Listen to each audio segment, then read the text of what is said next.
Telangana CM KCR ఇవాళ ప్రధాని మోదీతో భేటీ అవుతారు. ఇది మర్యాదపూర్వక భేటీ మాత్రమేనని టీఆర్ఎస్ వర్గాలు చెబుతున్నాయి.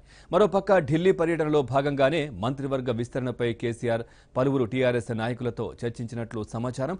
పార్టీ వర్కింగ్ ప్రెసిడెంట్ కేటీఆర్ కూడా ఢిల్లీ చేరుకునే అవకాశం ఉంది.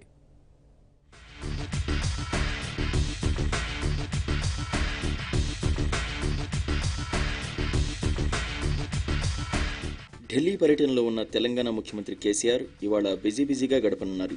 ఆయన ప్రధాని మోదీతో భేటీ కానున్నారు. ఈ సాయంత్రం 4 గంటలకు ఆయన ప్రధానితో భేటీ అవుతారని టీఆర్ఎస్ నేతలు తెలిపారు. అది మర్యాదపూర్వక భేటీ అయినప్పటికీ తెలంగాణకు సంబంధించిన పలు అంశాలు ప్రస్తావించే అవకాశం ఉంది.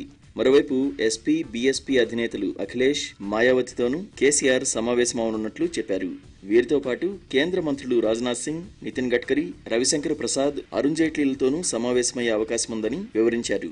రెండోసారి సీఎం అయిన తర్వాత ఢిల్లీ వచ్చిన నేపథ్యంలో మర్యాదపూర్వక భేటీలు కొన్ని ఉంటాయని టీఆర్ఎస్ వర్గాలు చెబుతున్నాయి.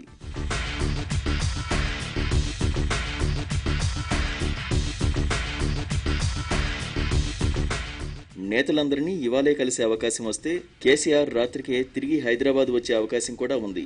విదేశీ పర్యటనలో ఉన్న టీఆర్ఎస్ వర్కింగ్ ప్రెసిడెంట్ కేటీఆర్ కూడా ఢిల్లీ చేరుకుంటారు. అప్పటికి కేసీఆర్ కూడా ఢిల్లీలో ఉంటే గురువారం కేసీఆర్, కేటీఆర్ పార్టీ ఎంపీలంతా పార్లమెంటుకు వచ్చే అవకాశం ఉందని చెబుతున్నారు. ఈ విషయమై ఇప్పటివరకు స్పష్టమైన షెడ్యూల్ సిద్ధం కాలేదని తెలిపారు. మంగళవారం పూర్తిగా తన నివాసానికే పరిమితమైన సీఎం కేసీఆర్ మంత్రిమండలి విస్తరణపై పార్టీలోని పలువురు నాయకులతో చర్చలు జరిపారని తెలుస్తోంది. ఢిల్లీ పర్యటన ముగించుకుని హైదరాబాద్ వచ్చిన వెంటనే మంత్రివర్గ విస్తరణ చేపట్టే అవకాశం ఉన్నందున దానిపై చర్చించినట్లు సమాచారం. ముందుగా నవీన్ పట్నాయక్, మమతా బెనర్జీతో కేసీఆర్ భేటీలు ఫలప్రదమయ్యాయని టీఆర్ఎస్ వర్గాలు అంటున్నాయి.